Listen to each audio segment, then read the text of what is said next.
Welcome to the Butterfly Effect. I'm Chris Horner. This is stage one of Tour of Romandie. 166 kilometers, about 105 miles in length, but they have 2 laps to do at the finish of today's race of about 41 kilometers. Each lap, of course, being the same. They have 2 of the same climbs. It's a category 3 climb, both of them. One's just under a kilometer at about 0.7 of a kilometer length, but it's cobblestone, super steep with some 20% sections. The second climb is going to start with 12 kilometers to go, going to summit with about 10. That climb's a little more of a normal climb, but still 10% averages going up, and it's going to summit with about 10 kilometers to go.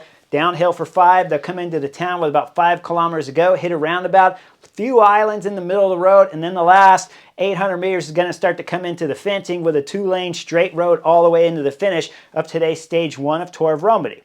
Now, if you went to bed last night after an amazingly difficult 2.3 kilometer prologue, you know that everybody's basically the same time right now when we start stage 1. Yes, there are some time splits, but there's so many guys on the same time that whoever's going to get in the break is always going to be a threat.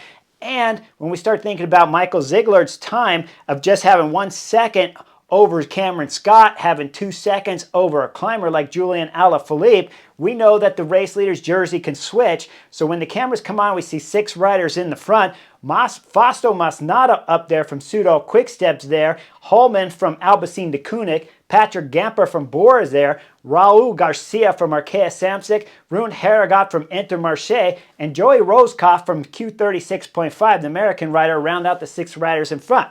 They got about a 3-minute 20-second. When the cameras go back to the peloton, though, it's Michael Ziegler, and he's off the back already for two-door cycling. Now, this throws all kinds of wrenches in the director sportifs driving the car in the back, because you can have all of a sudden things change. When we start looking at the 6 riders in front, it's not like they're all climbers up there. So the GC teams in the back, they could just say, hey, no, we're not going to chase. The sprinter teams, well, there's not a whole lot of ton of sprinters here.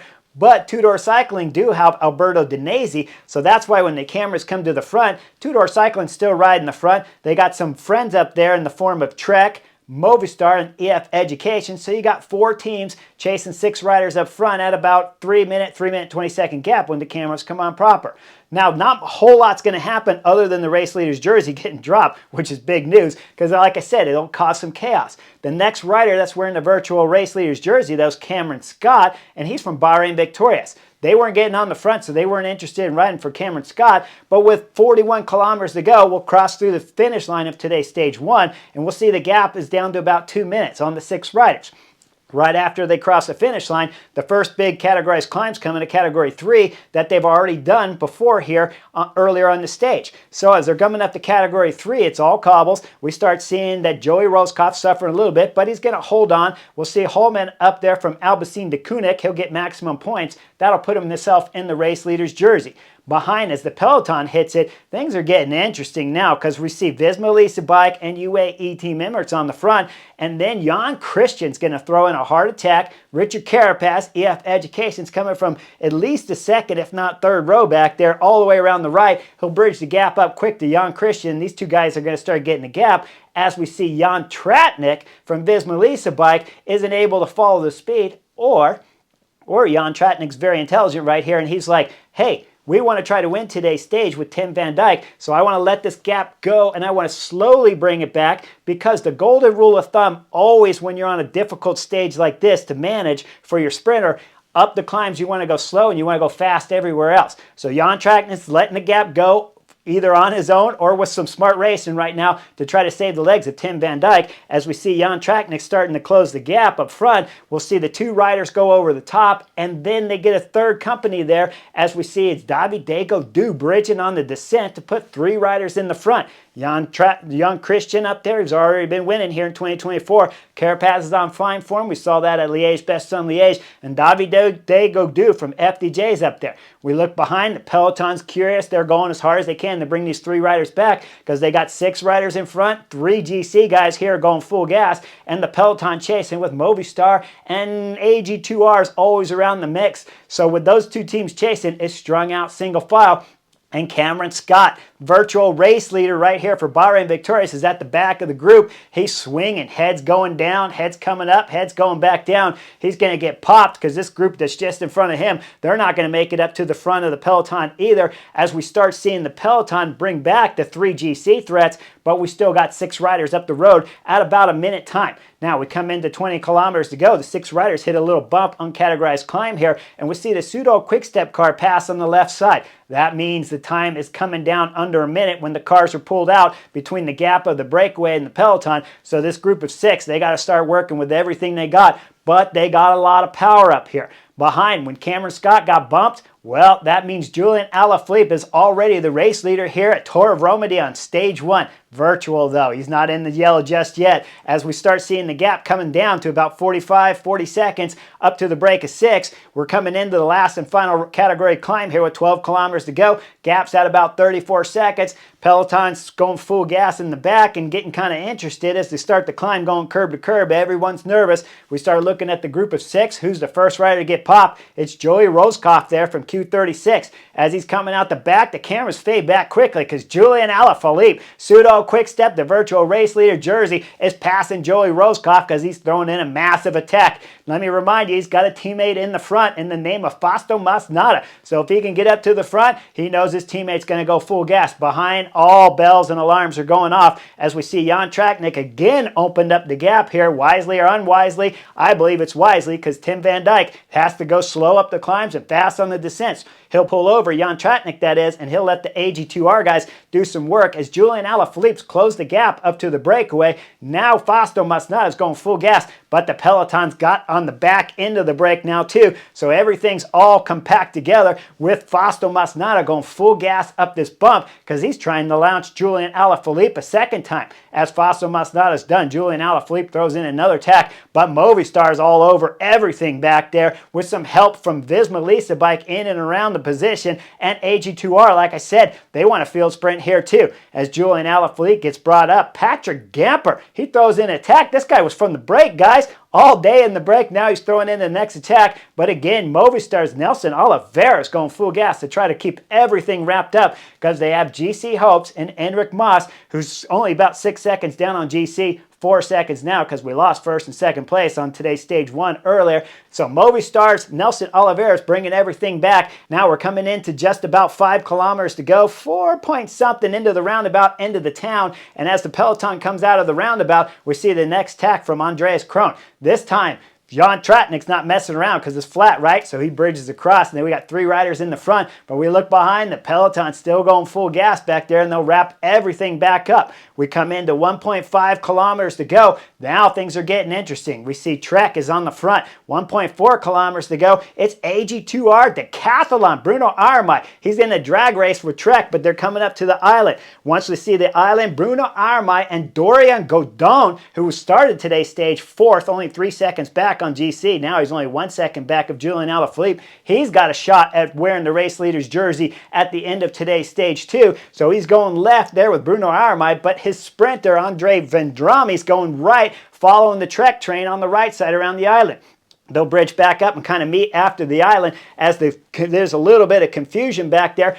Up front, we're coming into 1K to go. Trek was on the front, then Julian Vermont there from Visma Lease bike takes over the front with just under 1K to go, but he only stays there for about 100 meters because when he looked back, he didn't see his sprinter there, Tim Van Dijk, who's wearing the white jersey, but about 4 or 5 rows back. So we see Julian pull off the front. As he's pulling off the front, it's Zandro Mayus from Albacete de Kunik. They had numbers all over the front here when you take it back behind 1K to go. But now Zandro Mayus is going to the front. Sitting second there's Q36.5. That's Fabio Christian there. And he can't quite hold the wheel of Zandro Mayus as he gets up there at about 850 meters to go in first position. Fabio Christian's just starting to open up the gap to Zandro Mayus, who's going solo here with 800 meters to go. Now we're coming into about 7. Look over there onto the left side there. All of a sudden, that's Bruno Armai coming up the left side, and he's got Dorian Godon, who's 1 second, down on the GC, and third on his wheels, his sprinter, Andre Vendrami there, who's going up 3 guys all the way up to about 500 meters to go, as we see Fabio Christian from Q36, he starts to blow. He pulls off to the right side there, and then we see Trek, Simone Consoni start taking over the front as we see Bruno Armai give the elbow. He's giving the elbow, and we see Dorian Godon and Andre Vendrame start fading over to the right. They're getting into about second and third position as Casper Asgreen just keeps getting bumped from second to third, going into fourth. As he's getting bumped with Simone Consoni going full gas on the front for Trek, we'll look at Thibaut Nice, the sprinter that Consoni's doing the work for right now. He's getting bumped all over the place from Casper Asgreen and from Gianni Vermeersch, and now all of a sudden he's going out of the picture. Well, we're coming into about 300 meters to go, and we'll see Simone Consoni's done a fabulous job of bringing back Zandro Mayus. Full gas, passes Zandro Mayus, and then at 250 meters to go, oh boy, here comes the big acceleration. Dorian Godon throws in a massive attack just left of the center of the yellow line there. Once he starts his attack, he's flying by the sprinter lead-out train there, Simone Consoni. As Consoni starts to blow, we look there, Dorian Godon's going hard from the center all the way over to the right. It's a clean move to the right, guys, because everybody's blowing at the front and nobody's actually on the right side of them. So you can change lanes as long as it's clear. As long as you can move across like that, it's clear. And he's got his team sprinter there, Andre Vendrame, on his wheel as they're going first and second into 150 meters to go. Behind, there's a little bit of chaos with about 125 meters to go as we see Gianni Vermeersch get into it with Milan Minton from Lotto Destiny with a little elbow there from the Lotto Destiny rider, but that's not going to slow down Vendrame, at least not taking third wheel anyways. Up front, we're going into 100 meters to go. Dorian Godon's going full gas. Vendrame knows his lead-out man in front of him is going to win today's stage, so he starts backing off a little bit. 50 meters to go. Vendrame's still on his wheel, but not coming around. 40 meters to go. Vendrame sits up and starts celebrating. 10 meters to go. Dorian Godon knows he's got today's stage 1 at Romandie won, and he's going to take the race leader's jersey, so he starts celebrating, and the sprinter behind him, Vendrame's celebrating at the same time. Third, Gianni Vermeersch will round out the podium here at stage 1 up Tour of Romandie. Behind him, Milan Minton fourth, and Casper Asgreen from Pseudo Quickstep a bit get fifth. After they cross the line, you see a big celebration. As first, they got to come through the MotoGP left turn here. So you see both legs of the AG2R riders get their left legs out to do a little tripod to make this left turn. And then after that, it's celebration time with hugs around for the whole team. Fantastic lead out here from Bruno Armai to get him all the way up to the front. And I'm pretty certain it was Bruno Armai. I had to do a lot of research, but he didn't have his number on his back because it was covered from the jersey. But as far as I know, it looked like Bruno Armai at the front, who did a fantastic job to set up Dorian Godon, not once, but twice coming in the last 2 kilometers here, where he got him up to the front and then brought him back up to the front again. And of course, Vendrame with his teammate in front of him, Dorian Godon, knew that he could take the race leader's jersey, so backing off was intelligent racing, and it's hard to make those kind of decisions. The decisions that we saw from Jan Tratnik, I can't guarantee you that he was backing off on the climbs there when we saw the attack from Carapaz and Jan Christian, or if he was backing off when we saw the attack from Julian Alaphilippe. But that's the way you want to ride it if you want to field sprint here on a stage like today that's a little bit lumpy and bumpy with some difficult climbs, but still not so difficult that you can lose your sprinter. So when I look at today's stage 1, it was intelligent racing by Jan Tratnik and incredible intelligent racing from AG2R, who have been winning throughout this 2024 season. But Dorian Godon coming across the line, gets you in the race leader's yellow jersey, wins you today's stage. Now what's going to happen tomorrow? Well, we get into the mountain stages tomorrow, so we should see some big time battles going up on the finish. So make sure you guys like and subscribe. I'll see you guys on the next edition real soon.